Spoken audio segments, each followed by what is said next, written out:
Durante mucho tiempo, vivió atrapado en una paradoja silenciosa. Quería ser valorado por los demás, pero cada intento por agradar solo lo hacía más invisible. Se esforzaba por ser amable, por encajar, por no incomodar a nadie. Sin embargo, cuanto más buscaba aprobación, menos la encontraba. Era como si su presencia se diluyera en los espacios, como si las palabras que pronunciaba se perdieran antes de llegar a los oídos correctos. Una tarde, sentado frente al espejo, se hizo una pregunta que resonó con una fuerza desconocida. ¿Por qué me importa tanto lo que piensen los demás? Esa pregunta fue el punto de inflexión, porque, en el fondo, no se trataba de los otros, sino de él mismo. Había olvidado quién era sin el reflejo de las opiniones ajenas. Fue entonces cuando descubrió el estoicismo. Al principio, no lo entendió del todo. Parecía una filosofía fría, casi distante. Pero al leer a Marco Aurelio, a Séneca y a Epicteto, comprendió que el estoicismo no buscaba eliminar las emociones, sino dominar el poder que ellas ejercen sobre nosotros. Era una guía para recuperar el control del alma en un mundo donde todos viven esclavos de las reacciones. Epicteto había dicho: no es lo que te sucede lo que te perturba, sino lo que piensas acerca de lo que te sucede. Y esa frase se convirtió en su ancla. Empezó a observar sus pensamientos. Descubrió que la mayor parte del tiempo no vivía el presente, sino las interpretaciones que su mente hacía de él. Si alguien no respondía a su mensaje, su mente creaba una historia: no soy importante. Si alguien lo interrumpía, pensaba: no me respetan. Pero el estoicismo le enseñó que las interpretaciones no son hechos, y que quien domina su mente domina su destino. Comenzó con un ejercicio sencillo. Cada vez que algo lo perturbaba, se detenía y se preguntaba: ¿depende esto de mí? Esa frase, tan simple, era una llave que abría las puertas del autocontrol. Si algo no dependía de él, la opinión ajena, el reconocimiento, el afecto, las reacciones de los demás, aprendía a soltarlo. Y al hacerlo, una calma desconocida empezó a crecer en su interior. Ya no necesitaba demostrar nada. Ya no buscaba convencer. Solo quería vivir de acuerdo con sus principios. Fue entonces cuando su entorno comenzó a cambiar. Las personas que antes lo ignoraban empezaron a escucharlo con atención. Las que solían imponer su voluntad comenzaron a medir sus palabras. No era magia, era presencia. El estoicismo lo había llevado a descubrir una verdad profunda. La fuerza interior se percibe incluso en el silencio. Cuando uno actúa desde la calma y no desde la necesidad, los demás lo sienten. El que no teme perder la aprobación de los demás, se vuelve magnético. Marco Aurelio escribió: la tranquilidad perfecta consiste en el orden del alma. Y él comenzó a ordenarla, día tras día. Se levantaba temprano, meditaba unos minutos sobre su propósito y anotaba 3 cosas que podía controlar, que debía aceptar, qué valor quería practicar ese día. Al principio parecía un ritual sin efecto, pero con el tiempo notó que su mente se volvía más clara. Ya no reaccionaba de forma automática ante las críticas. Ya no se sentía pequeño frente al éxito de otros. Había comprendido que el valor personal no depende del reconocimiento externo, sino de la coherencia entre lo que se piensa, se dice y se hace. Esa coherencia se convirtió en su escudo. Y fue precisamente cuando dejó de buscar validación, que comenzó a recibir respeto. La gente lo percibía diferente, pero no sabían por qué. No había cambiado su apariencia ni su tono de voz, pero su mirada era otra, firme, serena, contenida. La diferencia no estaba en su exterior, sino en su energía interior. Aprendió también a no juzgar, porque entendió que cada persona vive batallas invisibles, y que reaccionar con enojo o resentimiento solo lo hacía prisionero de las emociones de los demás.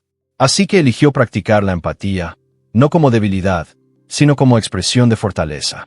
El estoicismo no lo convirtió en alguien frío, sino en alguien lúcido. No le quitó la emoción, sino el exceso.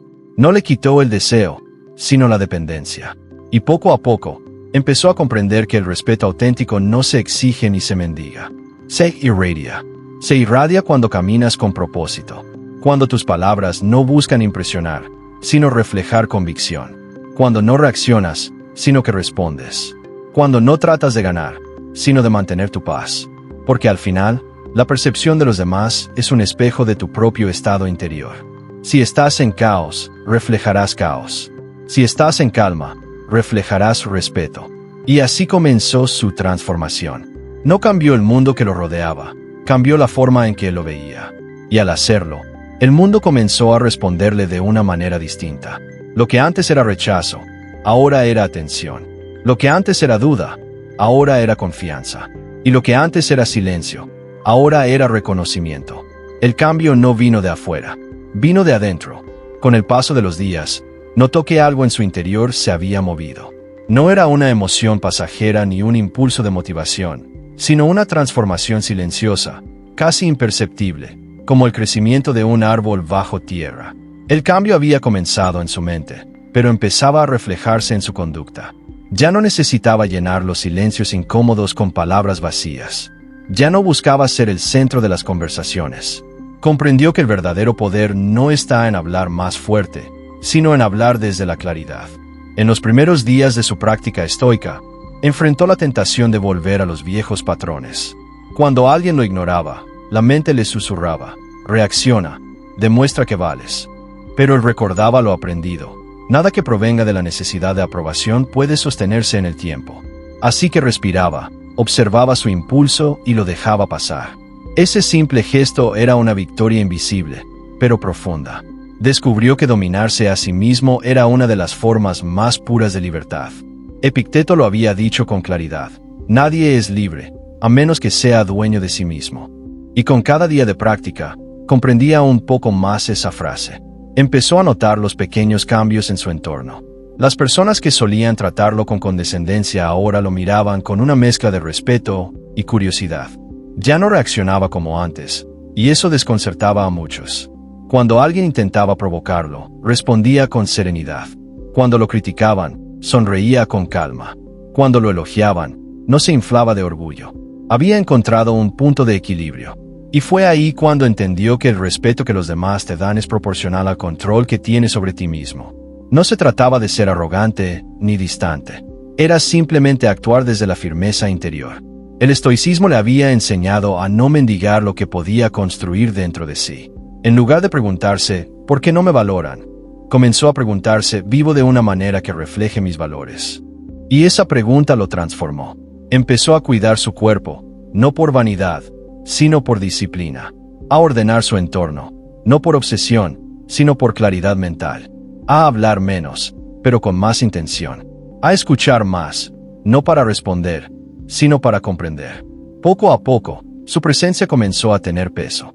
No era el tipo de carisma ruidoso que busca atraer miradas. Era un magnetismo sereno, casi místico, nacido del equilibrio. Un día, un antiguo amigo lo miró y le dijo: hay algo diferente en ti. No sé qué es, pero se siente. Él sonrió.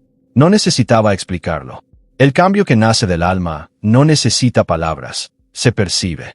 Comprendió que la vida es un espejo que refleja lo que uno proyecta. Si proyectas ansiedad, recibirás rechazo. Si proyectas calma, atraerás respeto. Si proyectas necesidad, generarás distancia. Pero si proyectas seguridad interior, el mundo te responderá con reconocimiento. La clave no era manipular percepciones, sino alinear el carácter con la virtud. Séneca lo había enseñado siglos atrás. La felicidad es cuando lo que piensas, lo que dices y lo que haces están en armonía. Y en esa armonía, encontró su centro. Empezó a practicar la virtud de la templanza. No responder de inmediato. No dejarse llevar por el orgullo. No reaccionar al ruido exterior. Porque el sabio, decía Marco Aurelio, no necesita el aplauso del mundo para saber quién es. El cambio se consolidó cuando dejó de tomar las cosas de forma personal. Antes, cualquier comentario o gesto ajeno era una herida. Ahora, veía las acciones de los demás como simples manifestaciones de su propio estado interior. Alguien agresivo, decía para sí, actúa desde el miedo. Alguien arrogante, desde la inseguridad. Y con esa comprensión, la compasión reemplazó la ira. El estoicismo no lo hizo insensible, sino consciente. Ya no buscaba controlar a los demás, sino comprenderlos. Y eso, paradójicamente, le otorgó una nueva forma de poder, el poder de no reaccionar. A partir de ese momento, comenzó a notar cómo su entorno se reconfiguraba. En el trabajo, sus opiniones eran escuchadas con atención. En su círculo social, su presencia generaba calma. Incluso las personas más impulsivas moderaban su tono frente a él. No porque las corrigiera, sino porque su serenidad actuaba como un espejo que invitaba a la reflexión. Era el mismo principio que los estoicos practicaban frente al caos. La calma es contagiosa. Y fue así como descubrió que la verdadera autoridad no se impone, se irradia. No nace del miedo, sino del ejemplo. No proviene de dominar a otros, sino de dominarse a uno mismo. El mundo exterior seguía igual, caótico, impredecible, lleno de desafíos. Pero él ya no era el mismo observador. Había aprendido a mirar sin perder la paz. Y ese, entendió, era el verdadero triunfo del estoico. Vivir en medio del ruido sin permitir que el ruido habite en uno. Esa fortaleza interior comenzó a reflejarse también en su forma de caminar, de mirar, de hablar. Cada gesto, cada palabra, cada pausa emanaba equilibrio. El respeto que tanto había buscado no llegó como una recompensa externa, sino como una consecuencia natural de su serenidad. Ya no era el hombre que dependía de la aprobación. Era el hombre que inspiraba respeto sin pedirlo. Porque quien ha aprendido a dominar su mente, inevitablemente domina la percepción que el mundo tiene de él. El cambio interior había comenzado, pero el verdadero examen llegó cuando el mundo decidió probar su serenidad. Porque una cosa es meditar en calma, y otra muy distinta es mantener esa calma cuando la vida te empuja al límite. La primera prueba llegó de la mano de la decepción. Un amigo en quien confiaba lo traicionó. Palabras que había dicho en confianza fueron repetidas y distorsionadas. Antes, eso lo habría destruido. Habría sentido rabia, humillación, deseo de revancha. Pero esta vez, respiró. Recordó las enseñanzas de Epicteto. Cuando alguien te ofende, no olvides que actúa conforme a lo que cree verdadero. Si tú también crees que es verdadero, enfádate con él. Si no, compadécelo. Y en lugar de enfadarse, sintió compasión. No porque fuera débil, sino porque comprendió que cada persona actúa según el nivel de conciencia que posee. La traición, lejos de ser una herida, se transformó en un espejo. Le mostró cuánto había madurado. No reaccionó, no discutió, no se defendió. Solo guardó silencio y se retiró con dignidad. Ese gesto, aunque aparentemente pequeño, marcó un antes y un después. Porque en ese silencio había poder. Comprendió que el autocontrol no es represión, sino elegancia espiritual. Días después, en el trabajo, se enfrentó a otro reto. Un superior intentó humillarlo frente a los demás. Las palabras eran duras, injustas, diseñadas para hacerlo perder el control. Y, sin embargo, su mente permaneció inmóvil. Lo escuchó, lo miró a los ojos y respondió con serenidad. Agradezco sus observaciones. Veré cómo puedo mejorar. Esa respuesta, dicha con calma y firmeza, desarmó por completo la situación. No hubo rabia ni sarcasmo, solo presencia. Más tarde, uno de sus compañeros se le acercó y le dijo: «Yo no podría haber reaccionado así. ¿Cómo logras mantenerte tan tranquilo?»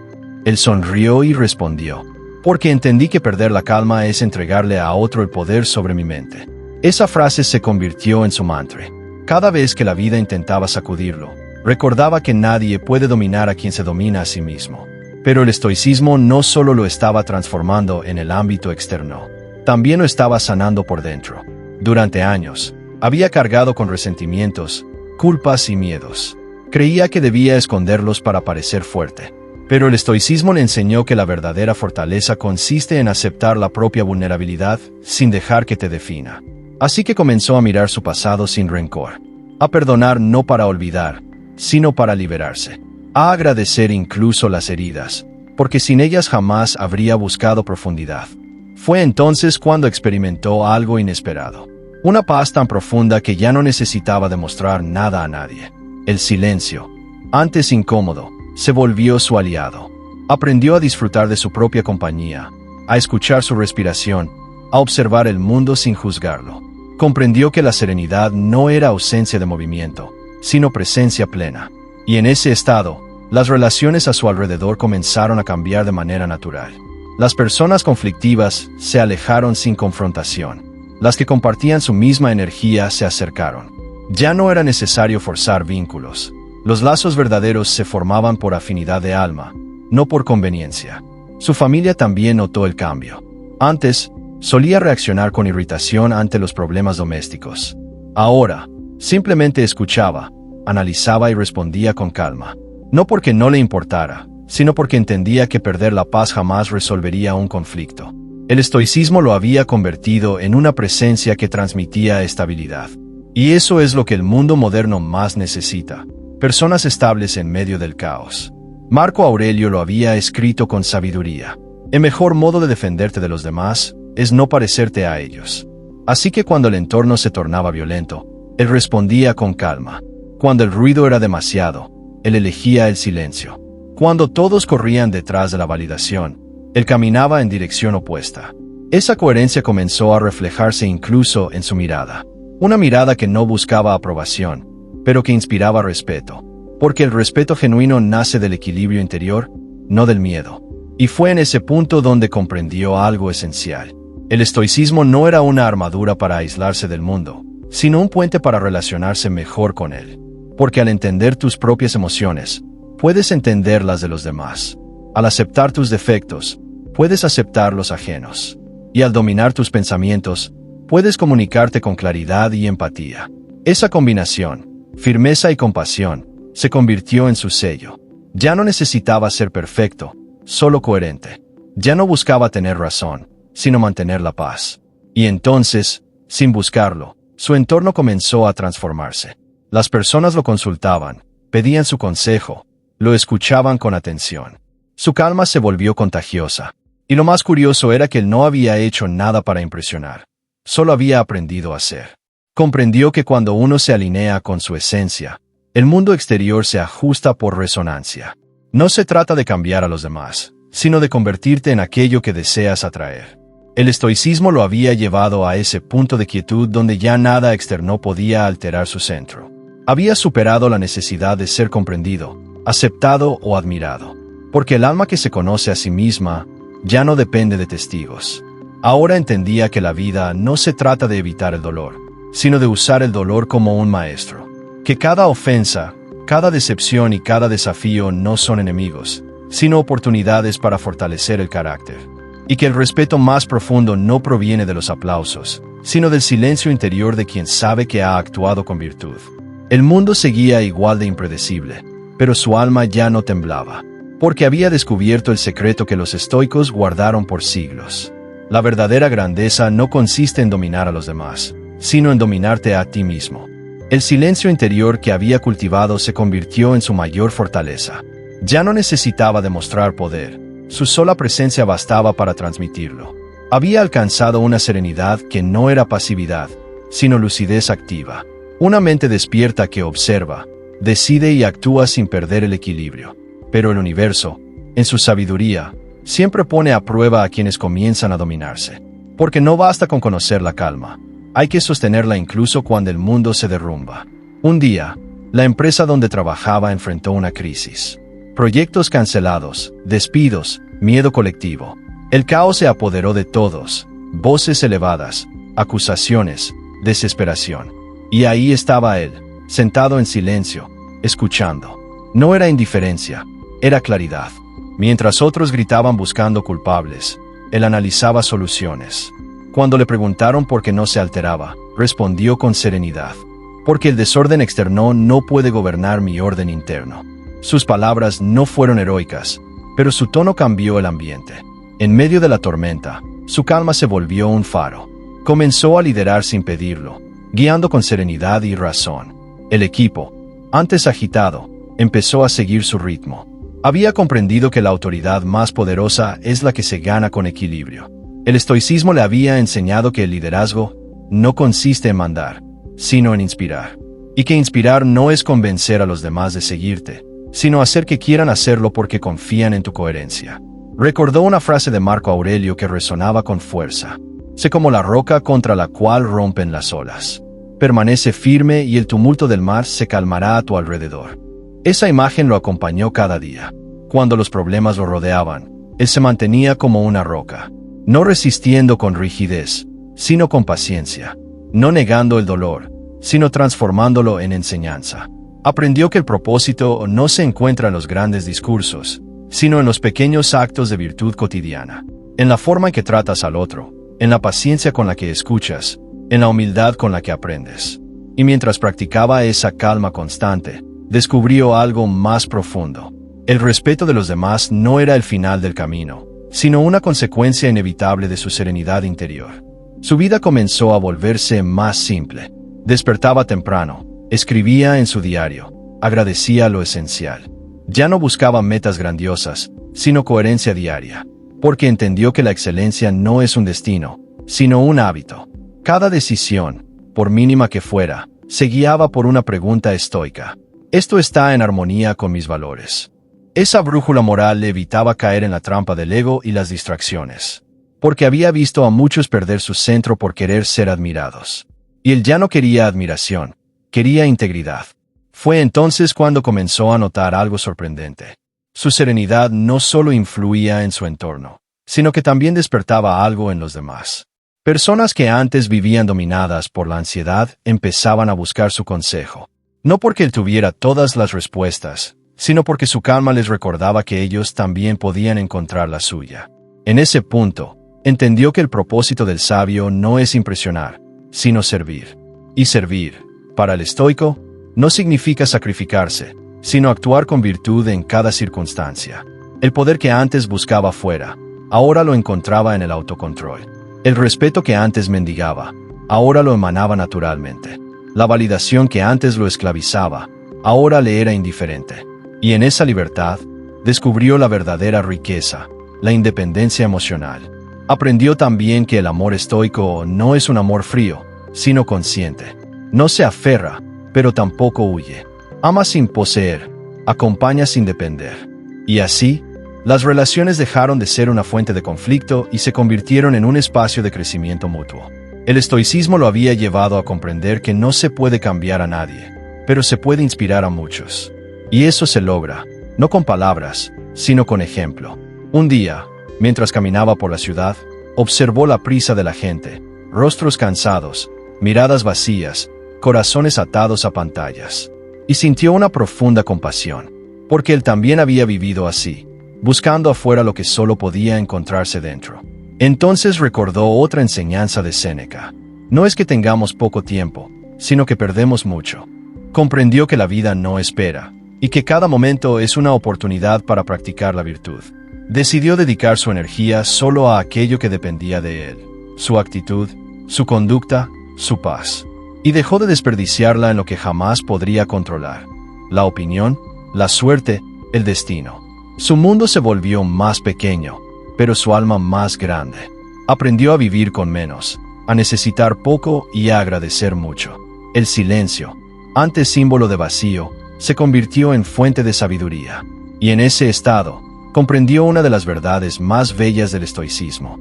La calma no es ausencia de movimiento, sino armonía con el flujo de la vida. Cada día era una nueva oportunidad de practicar la virtud, de ser mejor que ayer, no por competir, sino por evolucionar. Y fue en ese proceso donde halló el sentido profundo de su existencia. Ser ejemplo de lo que predicaba, no con discursos, sino con actos. Su transformación ya no era una meta, sino un modo de vivir, porque había entendido que la grandeza del alma no se mide por el reconocimiento externo, sino por la paz que uno siente al caer la noche, cuando el mundo se apaga y solo queda la conciencia. Cerró los ojos y pensó: el estoicismo no me enseñó a ser invulnerable, sino a vivir con fortaleza y amor dentro del caos. Y mientras el ruido del mundo seguía su curso, él caminaba sereno, con la certeza de que el respeto más duradero no viene del miedo ni de la admiración, sino del eco silencioso que deja una vida vivida con virtud. El equilibrio que había alcanzado no era un punto final, sino un umbral. Detrás de la calma cotidiana, aún quedaba una prueba más: aceptar lo inevitable. Porque dominar las emociones y el entorno es una parte del camino, pero dominar la relación con el destino es la cima del estoicismo. Una tarde, mientras observaba el atardecer desde su ventana, recibió una noticia que estremeció los cimientos de su serenidad. Un ser querido, aquel con quien compartía un vínculo profundo, enfermó gravemente. La vida, en su curso natural, le recordaba que todo lo que amamos está sujeto al cambio. Y ese recordatorio dolió como una espada en el alma. Durante días, sintió como las emociones regresaban: miedo, tristeza, impotencia. Todo lo que había aprendido parecía desvanecerse ante la fragilidad de la existencia. Pero en ese dolor silencioso, recordó una enseñanza de Epicteto. No digas, he perdido algo. Di, lo he devuelto. Aquella frase resonó en su mente como un eco eterno. Comprendió que nada nos pertenece, ni siquiera los seres que amamos. Todo lo que la vida nos da, algún día nos lo pide de vuelta. Y resistirse a esa ley universal solo multiplica el sufrimiento.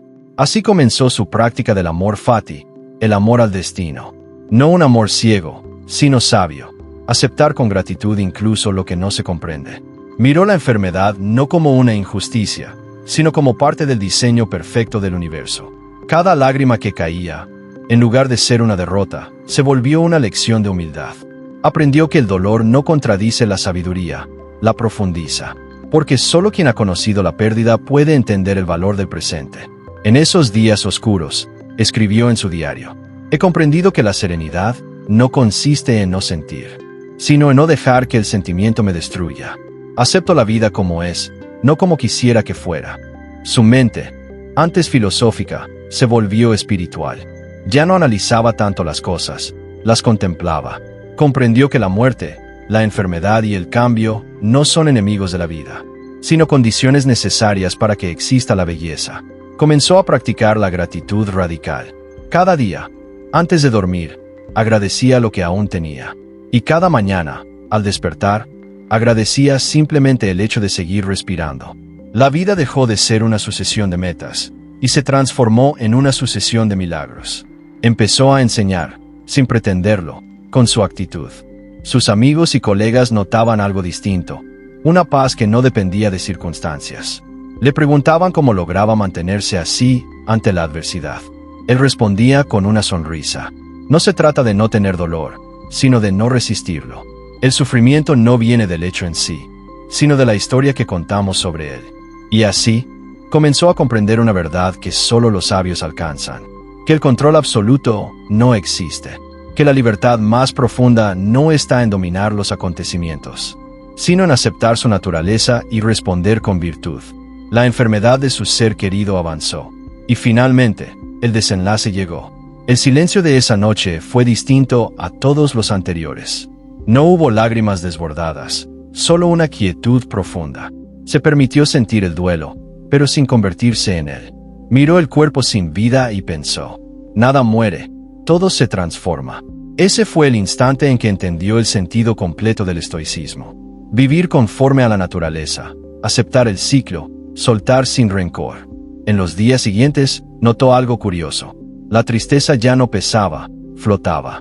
Era como si cada emoción hubiera encontrado su lugar correcto en su alma. El amor no había desaparecido, se había elevado a un plano más puro. Libre de posesión, libre de miedo. Y entonces comprendió que el desapego no es frialdad, es amor sin cadenas. Es mirar el mundo con ternura, sabiendo que nada dura, pero amándolo precisamente por eso. En su soledad, encontró una nueva forma de compañía, la presencia del todo. El viento en la ventana, el sonido de la lluvia, el latido de su propio corazón.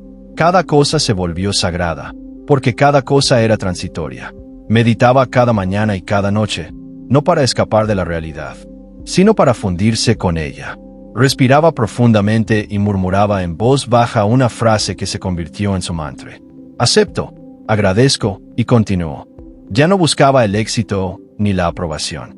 Su propósito ahora era vivir con sabiduría y dejar huellas de serenidad en el mundo. Se convirtió en mentor de muchos, no por fama, sino por coherencia. Y su enseñanza más repetida era simple.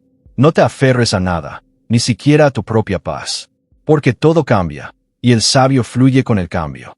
El estoicismo, que al principio fue una filosofía, se volvió su forma natural de existir. No un esfuerzo, sino una respiración. No un ideal, sino una manera de amar la vida en todas sus formas. Y así, mientras el tiempo seguía su curso, comprendió que la aceptación no era resignación, sino armonía con el universo.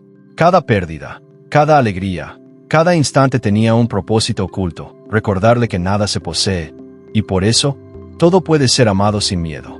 Una noche, contemplando las estrellas, sintió que su alma se expandía.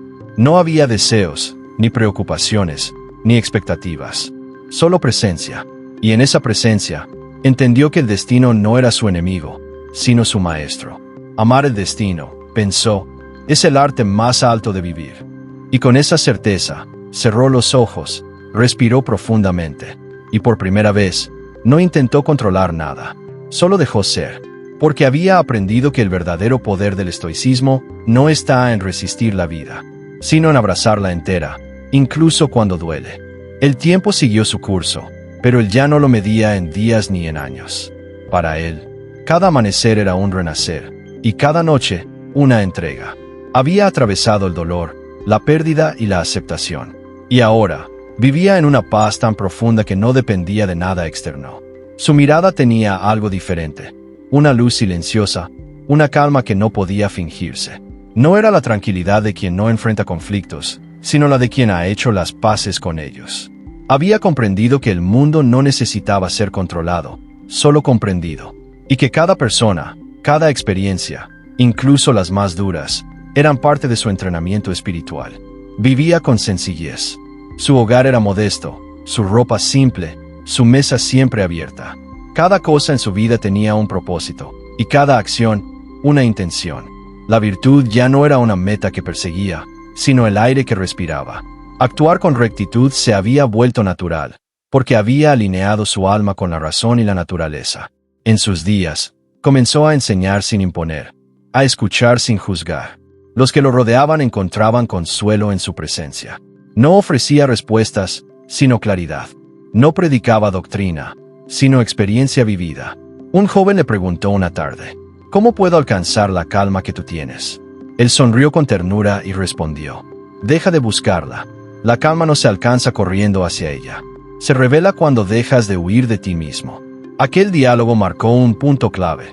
Había comprendido que la sabiduría no consiste en acumular conocimiento, sino en desaprender lo innecesario, en soltar el ruido, el ego, la urgencia. Porque el alma humana, en su esencia, ya es serena. Solo hay que liberarla de las cadenas que ella misma se impone. Con el paso del tiempo, se volvió un símbolo de serenidad. Pero él no se sentía maestro, se consideraba aprendiz eterno. Sabía que el ego podía disfrazarse incluso de sabiduría. Por eso, practicaba la humildad cada día, recordando las palabras de Séneca. Mientras vivas, sigue aprendiendo a vivir. Había comprendido que el estoicismo no era una filosofía de piedra, sino una de fuego, porque no busca congelar el alma, sino purificarla. Y en ese fuego interno, había quemado sus miedos, sus ambiciones vacías y su necesidad de aprobación. Lo que quedó fue un espíritu libre, sin ataduras, pero lleno de amor. Amor en su forma más pura, sin exigencias, sin condiciones, sin deseo de permanencia. El amor que no busca poseer, sino acompañar. Que no busca convencer, sino inspirar. Ese amor se extendía hacia todos los seres, a los animales que encontraba en su camino, a los árboles que veía crecer, a los desconocidos que cruzaban su vida por un instante. Cada uno, pensaba, era un reflejo del mismo logos divino, la razón universal que une todas las cosas. Comenzó a hablar menos y a observar más. El mundo, que antes le parecía caótico, ahora se mostraba perfectamente ordenado. Nada le parecía fuera de lugar. Todo tenía su causa y su sentido, aunque a veces no pudiera comprenderlo. Cada vez que algo lo alteraba, respiraba y repetía en silencio. Esto también forma parte del plan. Esa aceptación no lo hacía pasivo, lo hacía poderoso. Porque quien no se resiste al flujo de la vida, fluye con ella. Y quien fluye con la vida, deja de temerle a la muerte. Un día, mientras meditaba frente al amanecer, sintió que algo dentro de él se disolvía. No era tristeza ni alegría, sino una sensación de plenitud absoluta. Comprendió que todo lo que había vivido, los errores, los triunfos, las pérdidas, había sido necesario para llegar a ese punto, el instante donde ya no había nada que conquistar. La búsqueda había terminado. El alma había regresado a su hogar. Sonrió, recordando los primeros días de su camino, cuando confundía fuerza con dureza, amor con apego, control con poder. Ahora entendía que la verdadera fortaleza es la suavidad, que el verdadero amor es la libertad, y que el verdadero poder es la serenidad que nada puede arrebatarte. En su madurez, dejó escritos que nadie sabía si eran filosofía o poesía. Decía cosas como, el universo no castiga ni premia, solo enseña. Cada obstáculo es una lección disfrazada de destino. y otra que resumía todo su aprendizaje. El sabio no busca cambiar el mundo, se transforma a sí mismo, y su cambio transforma lo que lo rodea. Con el tiempo, muchos lo recordarían no por lo que dijo, sino por cómo vivió. Su ejemplo se convirtió en su legado. Una vida en equilibrio, guiada por la virtud y la aceptación. Y así, el hombre que alguna vez buscó respeto, poder y estabilidad, terminó encontrando algo infinitamente mayor, la paz que no depende de nada. Una noche, sintiendo que su tiempo en la tierra se acercaba al final, miró el cielo estrellado. No había miedo, solo gratitud. Pensó en las palabras de Marco Aurelio. Cuando algo termine, acéptalo con serenidad, como parte de la naturaleza. Cerró los ojos y murmuró: todo ha sido perfecto. Y mientras el universo continuaba su danza eterna, su conciencia se fundió con él, como una chispa que regresa al fuego del que vino. No hubo final, solo transformación. Porque la enseñanza del estoicismo no termina con la vida. Permanece en cada acto virtuoso, en cada mente serena, en cada alma que elige aceptar lo que es. Y así, su historia se disolvió en la eternidad, dejando un eco silencioso que parecía susurrar: no temas perder nada. Todo lo que es real vive en ti. Y mientras vivas con virtud, serás eterno.